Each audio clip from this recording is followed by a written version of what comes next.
Oh, pero kayo naman, sa atin, ano yung mga misconceptions about you guys that you've seen online? Straight daw ako.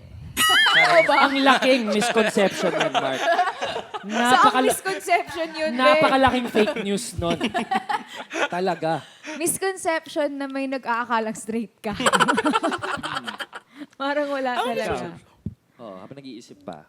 Iba kami walang Siguro maisip. ganun din. Same kay Soph. Parang na mataray, Kung mga RBF kasi kayo, ganun. Parang, Actually, hindi. Hindi ka naman RBF. ako RBF talaga ako. Admittedly. And Oo.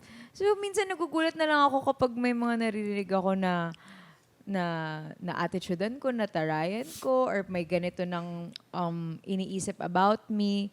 Na parang, Nagulat ka kailan na lang. yun? Kailan nangyari yun? Saan nanggaling yun? Like, to the point na minsan medyo nakaka-hurt na siya na parang, ano bang kailangan kong gawin?